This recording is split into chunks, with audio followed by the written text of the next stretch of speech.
Hello kids, welcome to our channel. In today's video, I will tell you different types of sentences, phrases and clauses, right? As we all know, sentence is a combination of different kind of words, right? Different words make a sentence and sentence always gives us a complete meaning. Only then we can call it a sentence. But in English, we have some sentences which can give us a complete meaning, but some sentences we have which doesn't give us a complete meaning, right?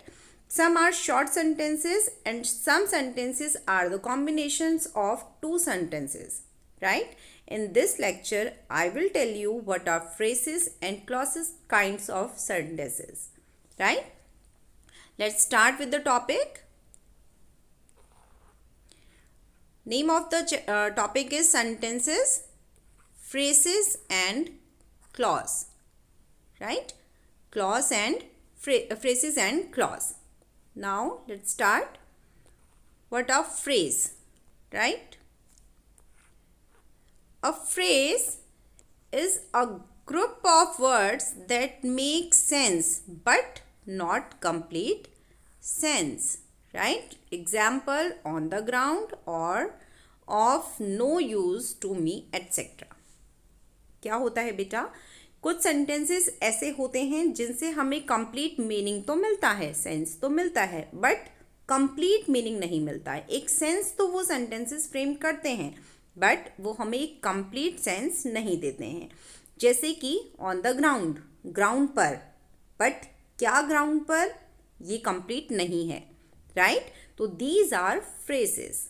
Let's take some examples.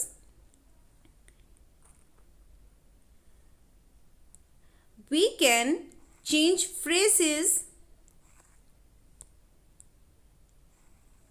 into a sentence by putting some words to it.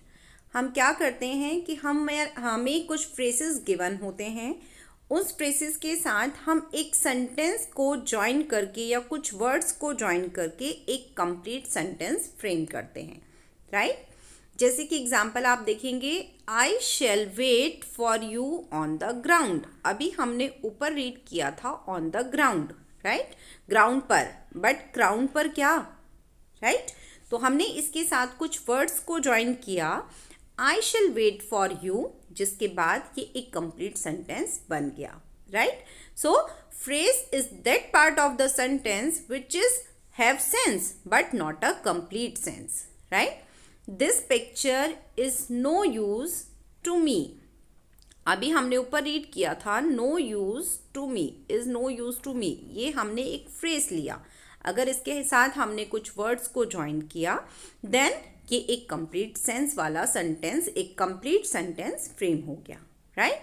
So a phrase, we can say a phrase unlike a sentence does not have a finite verb. It has neither a subject nor a predicate. जैसे कि हमारा sentence complete होता है, उसके अंदर एक finite verb होता है, एक सब्जेक्ट होता है, एक प्रेडिकेट होता है, बट फ्रेसेस के अंदर हमें एक कंप्लीट जो है सब्जेक्ट, एक सब्जेक्ट नहीं मिलता है, एक प्रेडिकेट पार्ट नहीं होता है और ना ही कोई वर्ब पार्ट होता है, बट वो एक, उससे हमें एक मीनिंग ज़रूर पता चलता है बट एक कंप्लीट मीनिंग पता नहीं चलता है. ओके, सो आप इसको और अच्छे से समझ पाएंगे जब हम इसकी कुछ एक्सरसाइजेस को कंप्लीट करेंगे, right? So here we have some exercise. Pick out the phrases in the following sentences, write them in the space given alongside, right? हमें कुछ नीचे सेंटेंसेस दिए हुए हैं, कंप्लीट सेंटेंस हैं. आपको इस सेंटेंस के अंदर से एक फ्रेज पार्ट को पिक आउट करना है, देन उसको साइड में जो गिवन स्पेस है वहाँ पर राइट डाउन करना है. कैसे करेंगे? I shall see you on Wednesday, right? It's a complete sentence, I shall see you on Wednesday, but अगर हम इसमें फ्रेज पार्ट को निकाल दें तो वो बन जाएगा ऑन वेडनेसडे, वेडनेसडे को. तो वेडनेसडे को हम कुछ भी कर सकते हैं, कोई भी सेंटेंस इसके आगे लिख सकते हैं, राइट? हम कोई भी सेंटेंस फ्रेम कर सकते हैं. राइट। तो वेडनेसडे जो पार्ट है that is the phrase part of a sentence. तो हम इसे लिखेंगे on Wednesday, right. Let's take another one example. I bought this hat for 5 rupees. I bought this hat for 5 rupees. So, in this sentence, for 5 rupees is the phrase part. Okay, is the phrase of the sentence. Why? क्योंकि for 5 rupees ये तो हम किसी भी चीज़ के लिए कह सकते हैं, right? I bought this hat. यहाँ पर हमने सिर्फ यही कहा है कि मैंने ये हैट 5 रुपये में तुम्हारे लिए खरीदी, राइट। मैंने ये 5 रुपये में ये हैट खरीदी, बट हम 5 रुपये में कोई भी चीज़ ले सकते हैं या इसके साथ हम कोई भी वर्ड्स, कुछ भी वर्ड्स ज्वाइन करके एक नया सेंटेंस फ्रेम कर सकते हैं, right. For 5 rupees is the phrase part of this sentence. So we will write here it for 5 rupees.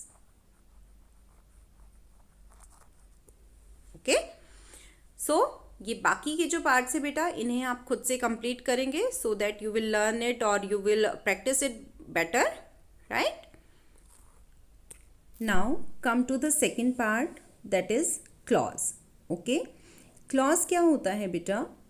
Clause होता है सेंटेंस, एक लॉन्गर सेंटेंस का पार्ट। मीन्स क्लॉज एक थोड़ा सा लॉन्गर सेंटेंस होता है एंड उसके पार्ट को हम क्लॉज कहते हैं, क्योंकि इस क्लॉज के अंदर हमें एक सब्जेक्ट मिलता है, एक प्रेडिकेट मिलता है, right. It form a grammatical entity in itself, जो अपने आप में कंप्लीट सेंटेंस तो होता है, but it is not necessary a complete logical and grammatical sentence. लेकिन ये लॉजिकली जो है कंप्लीट नहीं होता है। कैसे नहीं होता है? क्लॉज के अंदर बेटा हमें दो सेंटेंसेस को हम एक साथ ज्वाइन करते हैं, राइट। इसमें सेंटेंस का एक पार्ट जो है वो अपने आप में कंप्लीट होता है। मींस अगर हम उसको सिंगल भी बोलें तो वो कंप्लीट होता है अपने आप में, लेकिन क्लॉज का जो सेकंड पार्ट होता है वो अपने आप में इनकम्प्लीट होता है। मींस उसको हम फर्स्ट पार्ट के बिना अकेला नहीं लिख सकते, राइट। नीचे हम कुछ एग्जाम्पल्स के साथ करेंगे, देन आपको ये ज़्यादा बेटर समझ में आएगा। जैसे कि he jumped up and ran out. यहाँ पर हमने दो सेंटेंसेस को ज्वाइन किया। ही जम्प्ड अप, राइट, उसने जम्प्ड अप, वो जम्प्ड किया, उसने जम्प्ड किया, तो it's a complete sentence. And ran out, और उसके बाद भाग गया। तो ये जो एंड रैन आउट है, अगर हम सिर्फ इसी पार्ट को लेंगे तो ये एंड रन आउट ये अपने आप में कंप्लीट नहीं है। वो भाग गया। कैसे भाग गया? मतलब उससे पहले कुछ था। तो जो क्लॉज का सेकंड पार्ट होता है वो हमें यही शो करता है कि वो सेकंड पार्ट अपने आप में इनकम्प्लीट है। मीन्स उससे पहले कुछ बात कही गई है। मीन्स उससे पहले एक पार्ट ऐसा है जो उसको कंप्लीट करता है, राइट। सो इसी को हम क्लॉज करते हैं कि क्लॉज के अंदर हम दो सेंटेंसेस को ज्वाइन करते हैं जिसमें कि फर्स्ट पार्ट अपने आप में कंप्लीट होता है, बट जो क्लॉज का सेकंड पार्ट होता है वो अपने आप में कंप्लीट नहीं होता। It needs first part. Okay, अब जो क्लॉज के दोनों पार्ट होते हैं बेटा, उसमें हम उन दोनों को डिफरेंट नेम से शो करते हैं। जैसे कि जो क्लॉज का फर्स्ट पार्ट होता है, यानी कि जो अपने आप में कंप्लीट पार्ट होता है, उसे हम कहते हैं प्रिंसिपल क्लॉज। ओके, एंड जो सेकंड पार्ट होता है उसको हम कहते हैं कोऑर्डिनेट क्लॉज, राइट। तो जो फर्स्ट पार्ट था he jumped up, it's a principal clause, and he ran out, it is the subordinate और कोऑर्डिनेट क्लॉज। अब नीचे आप पढ़ेंगे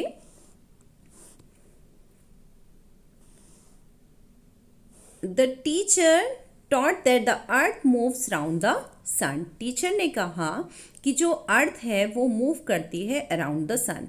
hair the teacher taught, teacher ने बताया, टीचर ने पढ़ाया। तो ये एक अपने आप में कंप्लीट सेंटेंस है कि टीचर ने पढ़ाया। Okay, this is the principal clause, इसे हम प्रिंसिपल क्लॉज कहेंगे।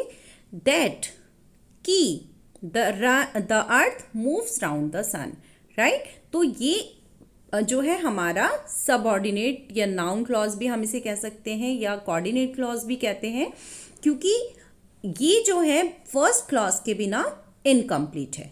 ओके, तो यही डिफरेंस होता है हमारे प्रिंसिपल एंड सबऑर्डिनेट क्लॉज में। अभी हम आगे पढ़ेंगे इसको। देखिए यहाँ पर एक छोटी सी एक्सरसाइज है। यहाँ पर आपको pick out the clause in the following sentences. आपको यहाँ पर क्लॉज को पिक आउट करना है। तो क्लॉज का मीन्स बेटा वही जो हमारा इनकम्प्लीट पार्ट है, राइट। क्लॉज हम बेसिकली उसी पार्ट को कहेंगे जो कि इनकम्प्लीट होगा, जिससे हमें ये पता चलेगा कि उससे पहले कुछ प्रिंसिपल क्लॉज उस सेंटेंस के अंदर है। ओके, तो जो कंप्लीट सेंटेंस है उसे हम क्लॉज नहीं कहेंगे, जो इनकम्प्लीट पार्ट है सेंटेंस का उसे हम पिक आउट करेंगे। ओके, सो फर्स्ट पार्ट आप देखेंगे, आई मैट हिम, मैं उससे मिला, but he did not speak to me, लेकिन उसने मुझसे बात नहीं की। तो जो यहाँ पर हमारा सबऑर्डिनेट क्लॉज है, लेकिन उसने मुझसे बात नहीं की, तो यहाँ हमें पता चलता है कि लेकिन उसने मुझसे बात नहीं की यानी इससे पहले कुछ एक जो है कुछ और बात है, राइट, यानी कि यहाँ पर एक प्रिंसिपल क्लॉज है, राइट। तो यहाँ पर हम अंडरलाइन करेंगे या पिक आउट करेंगे किसको, अपने सबऑर्डिनेट क्लॉज को, राइट। तो ये हम काउंट करेंगे कहाँ से, but he did not speak to me से लेकर। सेकंड देखेंगे आप, the wolf which has killed a sheep in bloody. तो हम यहाँ पर हमारा जो सबऑर्डिनेट क्लॉज पार्ट है वही हमारा क्लॉज कहलाएगा, that is which has killed a ship is bloody, right. Third देखेंगे आप, ही स्माइल्ड एट मी, वो मेरी तरफ देखकर हंसा, and I bade him good morning, and मैंने उसको गुड मॉर्निंग कहा। तो एंड मैंने उसको गुड मॉर्निंग कहा means and I bade him good morning is the clause. Okay, the teacher said the sun is a hot star, teacher ने बताया, teacher ने कहा, तो ये एक कंप्लीट प्रिंसिपल क्लॉज हो गया। That the sun is a hot star, तो ये हमारा जो है सबऑर्डिनेट क्लॉज हो गया, राइट। इसी तरह से आप फिर अपने आप करेंगे। देन अब हम पढ़ेंगे there are types of clauses. Okay, जैसे कि अभी मैंने आपको ऊपर भी बताया कि एक principal clause and subordinate clause होता है, सेम हम नीचे यहाँ पढ़ेंगे कि एक उसको हम डिपेंडेंट और इंडिपेंडेंट भी कहते हैं। तो जो फर्स्ट हमारा प्रिंसिपल क्लॉज होता है, it also called a dependent and main clause. An independent or main clause express a complete thought and can stand alone as a sentence. Same thing, जैसे कि मैंने आपको बताया कि जो प्रिंसिपल क्लॉज हमारा होता है या हम उसे डिपेंडेंट और मेन क्लॉज भी कहते हैं कि वो अपने आप में एक कंप्लीट सेंटेंस होता है एंड वो अपने आप में जो है अकेला भी एक कंप्लीट मीनिंग हमें देता है। ओके, जैसे कि वी प्लेड क्रिकेट यस्टरडे, हमने कल क्रिकेट खेला, it's a complete sentence, right. ये हमें कंप्लीट मीनिंग देता है, इसको किसी दूसरे क्लॉज की ज़रूरत नहीं है, so it become a independent clause. Okay, next आता है डिपेंडेंट। डिपेंड यानी जो दूसरे पॉइंट पर डिपेंड हो या जिसे हम सबऑर्डिनेट क्लॉज भी कहते हैं। अ डिपेंडेंट और subordinate clause expresses a partial thought, इससे हमें एक पार्शियल थॉट मिलता है and can not stand alone as a complete sentence, और ये अपने आप में कंप्लीट नहीं होता है, अकेला हम इसे अगर लेते हैं तो ये अपने आप में कंप्लीट मीनिंग नहीं देता है, राइट। तो अभी हम यहाँ पर दोनों को एक साथ ज्वाइन करेंगे, तो आप देखेंगे because it was a holiday, क्योंकि कल छुट्टी थी। Here the clause expresses a thought, clause यहाँ पर एक विचार तो हमें दे रहा है, एक थॉट तो हमें दे रहा है, but it needs a main clause to complete the meaning, लेकिन इसको अपने आप को कंप्लीट करने के लिए, अपना एक कंप्लीट मीनिंग देने के लिए किसी की ज़रूरत है, मीन्स इसको नीड है किसी एक दूसरे पार्ट की, इसीलिए हम इसे डिपेंडेंट क्लॉज कहते हैं। तो यहाँ पर आप अगर पॉइंट ग्रैब करेंगे तो आप देखेंगे कि dependent clause is usually combined with an independent clause to form a sentence, यानी कि डिपेंडेंट क्लॉज को जब हम ऐड करते हैं एक इंडिपेंडेंट क्लॉज को क्लॉज के साथ में, देन उसका एक कंप्लीट मीनिंग निकल कर आता है and then it become a complete sentence, right जैसे कि अभी हमने ऊपर एग्जांपल लिया था, अगर हम उसको अभी एक कंप्लीट सेंटेंस में अगर फ्रेम करेंगे तो we will say we played cricket yesterday, हमने कल क्रिकेट खेला, बिकॉज क्योंकि it was a holiday.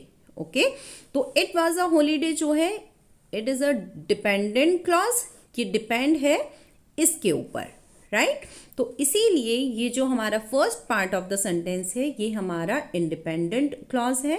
And जो सेकंड पार्ट हमने सेंटेंस में रीड किया, because it was a holiday, it needs a principal clause और depend it need to depend on some other point, some other sentence, so it is a dependent clause. Okay,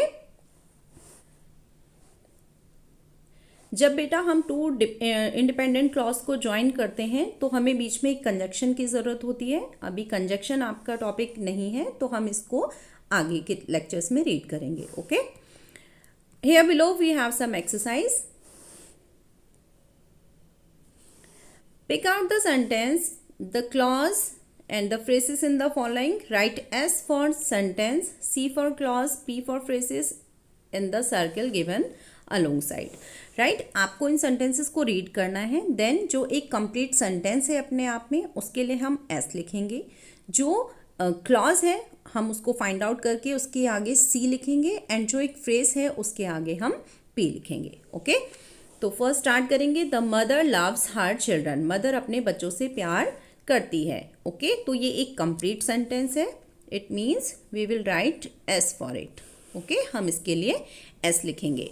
eight midnight, रात में, तो ये complete नहीं है, it is a phrase, right.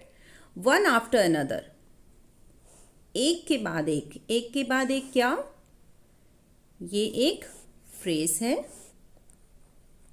Okay, that we may live, ताकि हम जिंदा रह सकें, तो ये जो दैट वर्ड है इससे हमें पता चलता है कि इससे पहले हमें किसी दूसरे सेंटेंस की नीड है, it means it's a clause.